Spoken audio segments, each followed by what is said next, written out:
convirtió las calles de Harlem en su propio reino de polvo blanco. Formó el Consejo, un sindicato de crimen organizado afroamericano de 7 hombres que controlaba una parte significativa del tráfico en el área de Harlem.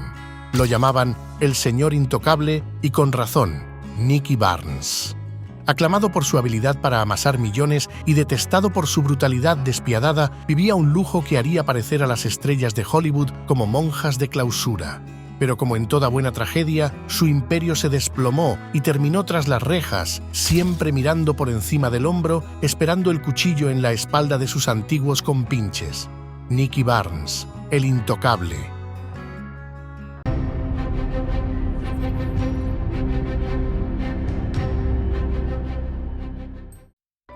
Leroy Nicholas Barnes nació el 15 de octubre de 1933 en Harlem, dentro de una familia afroamericana que claramente no estaba destinada a ganar ningún premio a la familia del año.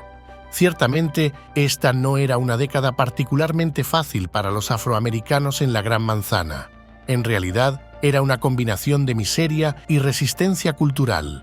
La Gran Depresión no tuvo piedad, elevando las tasas de desempleo entre los afroamericanos a niveles 2 o 3 veces más altos que las de los blancos. Harlem se convirtió en un microcosmos de pobreza y malas condiciones de vivienda, un lugar donde los servicios públicos adecuados eran demasiado raros. A pesar de estas dificultades, Harlem brillaba con una cultura vibrante y un activismo político que no se veía en ninguna otra parte. El renacimiento de Harlem de los años 20 dejó una marca indeleble en el arte, la literatura y la música afroamericana. En las calles donde los niños jugaban con pelotas hechas de trapos, los poetas y músicos tejían los hilos de una identidad cultural robusta. Diferentes organizaciones como la Universal Negro Improvement Association seguían peleando la buena batalla por los derechos civiles, aunque muchas veces parecía una guerra perdida. Las frustraciones de vivir en un entorno tan opresivo inevitablemente desembocaban en violencia. Los disturbios de 1935 y del 43, desencadenados por incidentes de brutalidad policial, fueron una expresión colectiva de la ira acumulada. El crimen organizado tenía su trono en Harlem. La mafia italoamericana tenía un firme control sobre el tráfico de drogas, pero no sin competencia. Los sindicatos criminales afroamericanos, como la pandilla de Bumpy Johnson, también reclamaban su parte del pastel ilícito. Aunque para este momento Nicky era demasiado pequeño para introducirse en estos asuntos, está claro que creció en un entorno donde el crimen no solo era una opción, sino a menudo la única opción viable. Su padre, un borracho abusivo, no hizo más que asegurar que Nicky tuviera una infancia marcada por el caos, cuya mayor contribución a la crianza de su hijo fue darle una lista interminable de razones para escapar de casa lo antes posible. En sus primeros años, el joven Nicky fue reconocido como un buen estudiante, pero claro, en Harlem, eso no significaba mucho cuando estabas rodeado por una cacofonía de problemas sociales. Aunque no se sabe en qué momento de su juventud lo hizo, Nicky dejó su hogar temprano, huyendo de su padre alcohólico y abusivo.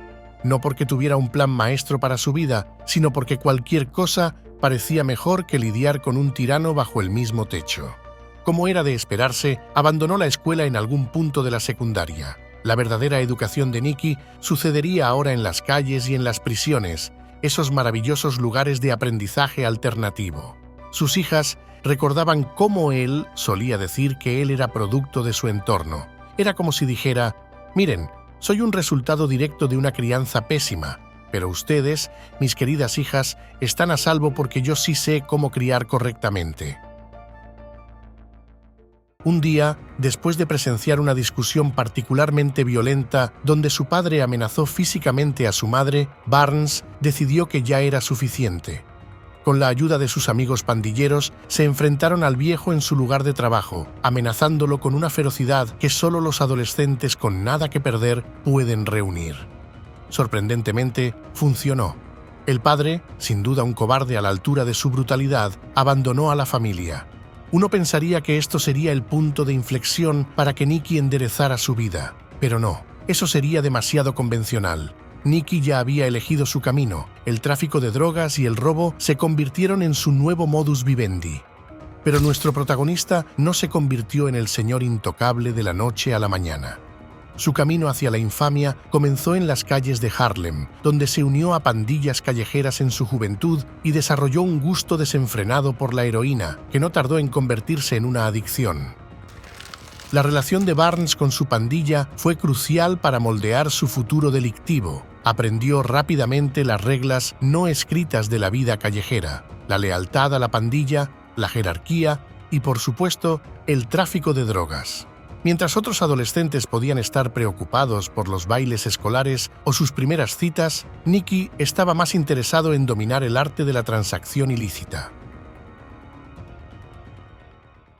Su sueño de convertirse en el zar de la heroína de Harlem fue interrumpido abruptamente en 1965. Arrestado con más de $500.000 en narcóticos, Barnes fue señalado como uno de los mayores distribuidores de drogas en Harlem y el Bronx, según el New York Times. La policía, encantada con su captura, consideraba a Nicky una de sus mayores victorias en la guerra contra las drogas. Sin embargo, él insistía en que todo había sido una trampa.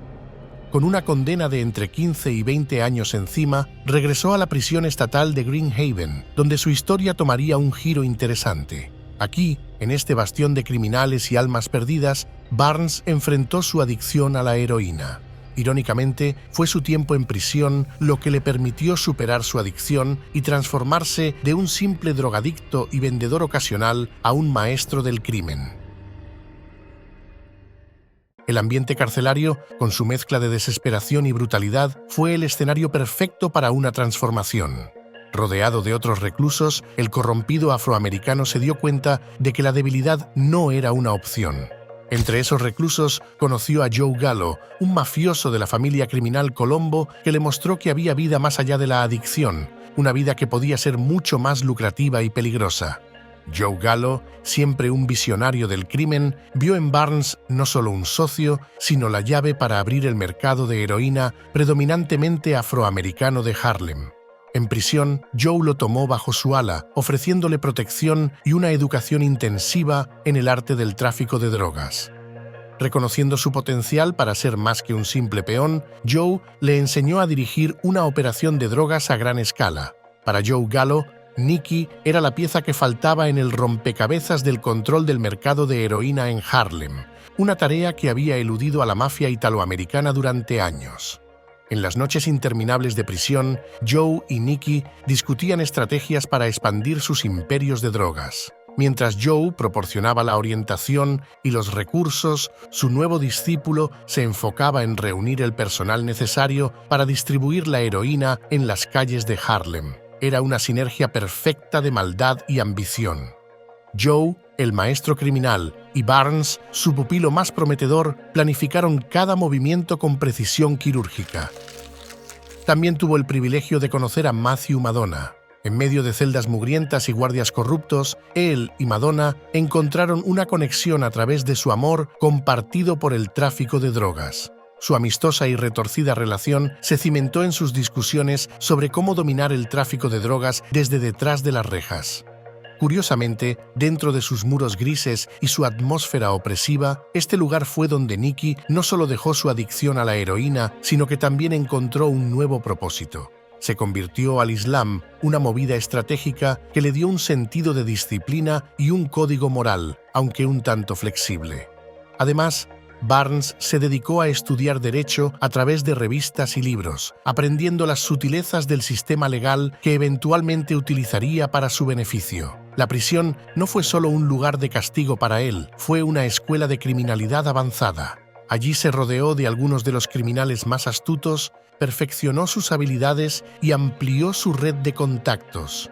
Salió de Green Haven en 1971, no como un hombre reformado en el sentido tradicional, sino como un criminal más determinado, libre de su dependencia de la heroína. Después de cumplir su condena, Barnes regresó a Harlem, donde aplicó los conocimientos adquiridos en prisión. Comenzó a reunir a su personal y a cortar y empaquetar heroína para su distribución y comercialización. Sus amigos de la cárcel no quedaron fuera de la jugada. Al salir de prisión, Joe Gallo no solo lo ayudó a anular su condena por drogas por un tecnicismo, sino que también financió la operación de drogas inicial del imperio que estaba por forjar. Igualmente, Madonna se convirtió en el proveedor principal de heroína para Barnes, un acuerdo que funcionaba como un reloj bien engrasado. Madonna dejaba un coche lleno de heroína en un lugar designado y nuestro retorcido protagonista lo recogía para inundar las calles de Harlem con el polvo blanco. Los pactos con Gallo y Madonna le permitieron a Nicky expandir su operación de narcóticos a niveles inimaginables. Con la heroína fluyendo constantemente, su red ilícita se fortaleció y los tres hombres se beneficiaron enormemente de esta empresa criminal conjunta. Por otra parte, Nicky no solo construyó un imperio de drogas, sino también un desastre familiar. Su esposa, Thelma Grant, fue una pieza crucial en su oscura maquinaria criminal. Aunque la fecha exacta de su matrimonio es un misterio tan bien guardado como sus operaciones de drogas, está claro que Thelma jugó un papel activo en el caos. Durante el apogeo del reinado de Barnes, la pareja tuvo 2 hijas que, más adelante, tuvieron que soportar las puñaladas traperas que se daban entre sí sus padres.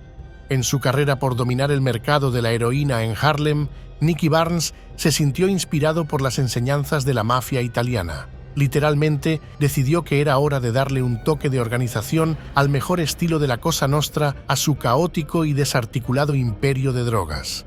Así nació lo que él denominó el Consejo, un selecto grupo de traficantes afroamericanos que se reuniría para discutir temas tan mundanos como qué proveedores utilizar y cómo lidiar con esos molestos problemas humanos que a veces surgían. Por supuesto, Barnes, siendo el megalómano que era, se reservó el poder de veto sobre cualquier decisión. Entre los notables en este círculo de criminales estaban Frank James, Ismail Muhammad, Joseph Hayden, Thomas Foreman y Guy Fisher. Su lema, según el propio Nicky, era «Trata a mi hermano como me trato a mí mismo». Un código de honor entre ladrones, aunque probablemente cada uno de ellos tenía su propia interpretación creativa de lo que eso significaba en la práctica. El Consejo no se conformó con controlar solo Harlem. No, su ambición los llevó a expandir su imperio de heroína a través del estado de Nueva York, Nueva Jersey, Pensilvania e incluso a Canadá. Todo esto mientras se asociaban con la familia criminal Lucchese para obtener heroína cruda. Nicky, con su insaciable sed de ostentación, no se conformaba con ser un simple capo de la droga. Él tenía que ser un espectáculo andante. Con mucho dinero en sus bolsillos, vivía a lo grande. Se le veía frecuentando clubes nocturnos con más novias de las que uno podría contar, sin mencionar su esposa, que probablemente estaba demasiado ocupada lidiando con las apariencias como para preocuparse por sus infidelidades. Para 1974, nuevamente Barnes se vio envuelto en más líos legales. Todo comenzó en mayo, cuando fue arrestado por el asesinato de Clifford Haynes, el hermano de la novia de su compinche, Guy Fisher, que se había fugado con parte del dinero del Consejo. En un intento torpe y sangriento de obtener información sobre el paradero de su hermana, Haynes fue eliminado. Nicky, por supuesto, fue señalado. Como si eso no fuera suficiente, en diciembre de ese mismo año, la policía lo pescó con más de $130,000 en efectivo en su coche, una cantidad que haría que varios bancos de la época se sintieran insignificantes. Los policías alegaron que Barnes intentó sobornarlos, pero él, con toda la sinceridad de un político en campaña, negó las acusaciones. Al año siguiente, el capo de Harlem fue declarado inocente del caso de soborno y absuelto del asesinato. Parece que la suerte estaba de su lado, al menos por un tiempo. La flota de autos de Barnes era el sueño húmedo de cualquier amante de la velocidad, desde elegantes Mercedes hasta exclusivos Maseratis. Sin contar que la apariencia era vital para él. Poseía aproximadamente 300 trajes hechos a medida, 50 abrigos de cuero y 100 pares de zapatos.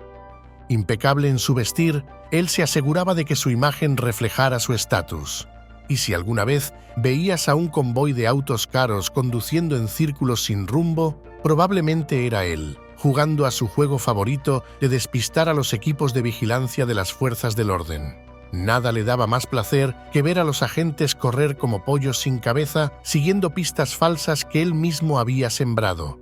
Por eso mismo, fue conocido como el Señor Intocable. Era el fantasma que la ley no podía atrapar, un rey en su reino de polvo blanco. Para 1976, su negocio de drogas era una empresa bien aceitada, con 7 tenientes, docenas de distribuidores de nivel medio y cientos de traficantes callejeros bajo su mando. En octubre del mismo año, Barnes fue detenido nuevamente, esta vez por posesión ilegal de armas. En junio del año siguiente, alcanzó el clímax de su notoriedad nacional. El New York Times le dedicó una portada, posando como si fuera la celebridad del momento en lugar de un narcotraficante. Era todo un espectáculo de horror e infamia. Apareció desafiante en la página con sus gafas oscuras, junto al titular en rojo, El Señor Intocable. Debajo de su seudónimo se encontraba lo que equivalía a una burla directa contra las autoridades y el sistema. Decía: «La policía dice que podría ser el mayor traficante de drogas de Harlem, ¿pero pueden probarlo?». Este acto de vanidad atrajo la atención de todo el país, incluyendo la del presidente de turno de los Estados Unidos, Jimmy Carter. Indignado por la descarada publicidad, Carter ordenó al Departamento de Justicia que intensificara sus esfuerzos para atrapar a Barnes. Gracias a una operación encubierta meticulosamente elaborada, el gobierno reunió todas las pruebas necesarias para desmantelar esta ridícula pero lucrativa empresa criminal.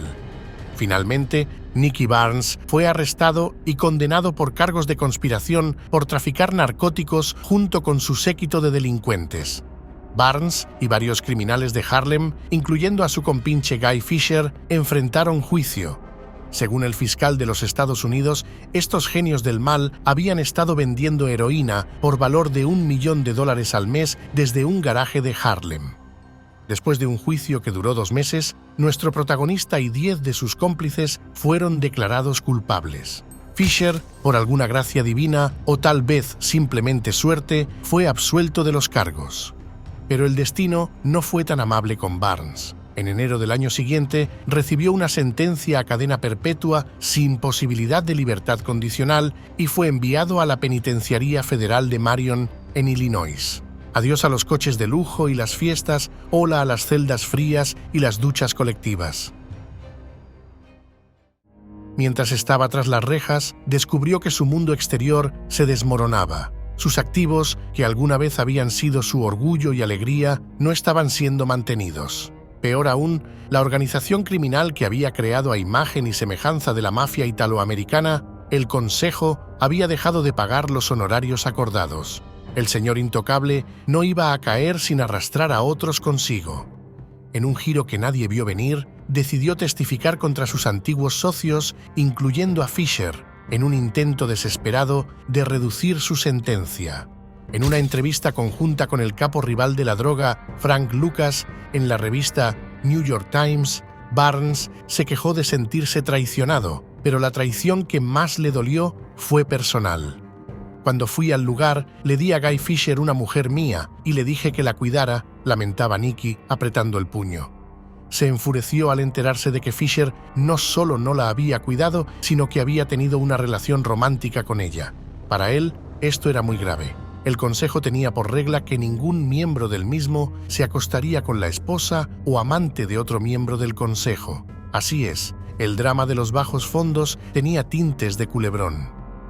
Pero su situación de informante no acabó con Fisher. En realidad, envió una lista con 109 nombres a las autoridades. No se limitó a sus enemigos. Incluyó a 5 miembros de su propio consejo y a cualquiera que alguna vez le haya mirado mal en el tráfico.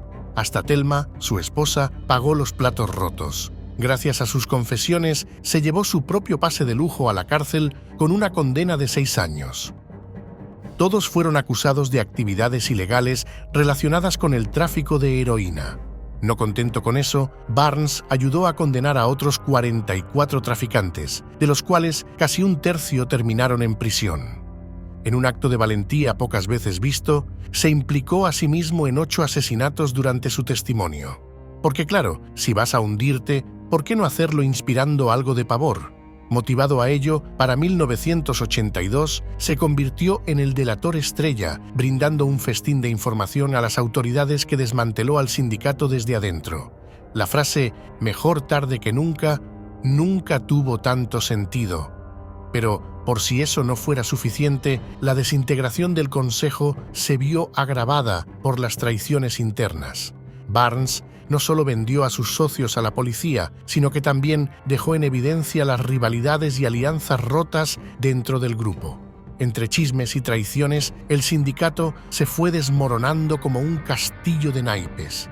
Y luego estaba la presión de la DEA. Las agencias gubernamentales estaban afilando sus cuchillos y con la información que el capo de Harlem proporcionó, comenzaron a hacer cortes precisos en la operación del Consejo. Un año más adelante, el Consejo había pasado de ser el mayor ente rector del tráfico de heroína a un vago recuerdo en los archivos de las autoridades. Así fue el final de ese imperio criminal gracias a un traidor oportuno y a un montón de traiciones internas. Pero Barnes no era solo un delincuente traidor, también era un hombre poseedor de talentos ocultos. Mientras cumplía su condena en prisión, ganó un concurso nacional de poesía para reclusos federales. Por más raro que parezca, el hombre que ayudó a inundar las calles de sustancias prohibidas también tenía un lado sensible.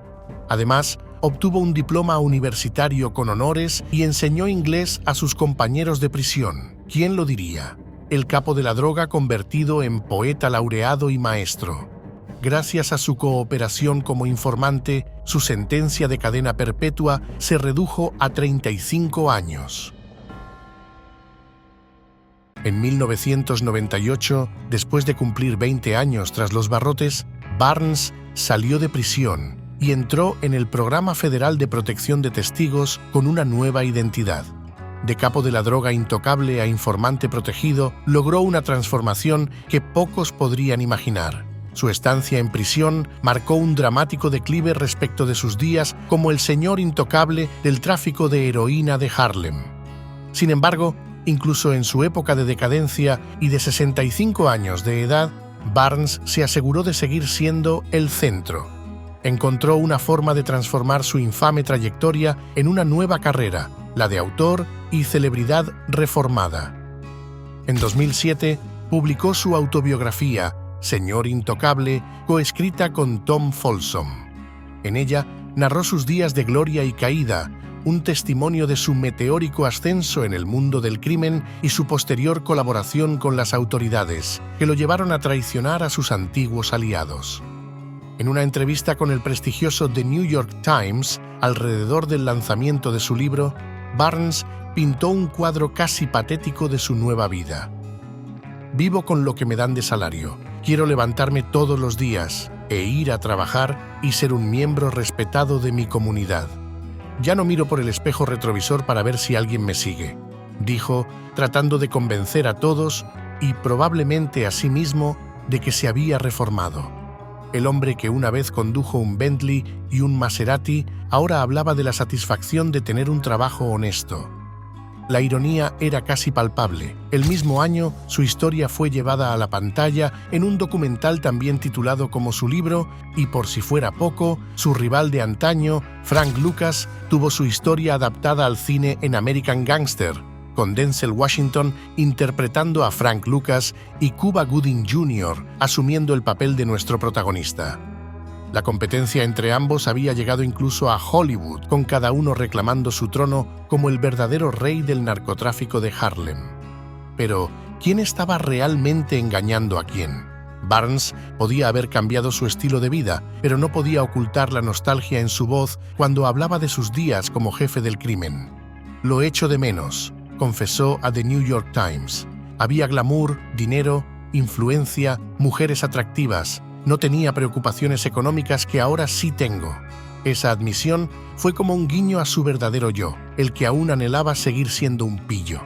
¿Cómo podría la monotonía de una vida normal competir con las viejas glorias? La realidad era que Barnes, aunque libre y reformado, seguía atrapado en el recuerdo de su reinado criminal. Y en el fondo, probablemente sabía que nunca volvería a experimentar el poder de su desmoronado imperio delincuencial. A pesar de sus extravagancias, su última carta la invisibilidad. Bajo el manto del programa de protección de testigos, su muerte pasó desapercibida. En junio de 2019, una de sus hijas reveló que Barnes había muerto de cáncer el 18 de junio de 2012, con 78 años de edad. Irónicamente, el hombre que había disfrutado de la notoriedad y el poder terminó sus días como un fantasma, olvidado por el mundo que una vez controló. Fue el verdadero rey de Harlem. Se atrevió a desafiar a la mafia italiana y se ganó una posición dentro del mundo criminal por mucho tiempo. Bumpy Johnson. No te pierdas su historia. Tienes el video justo ahora en pantalla.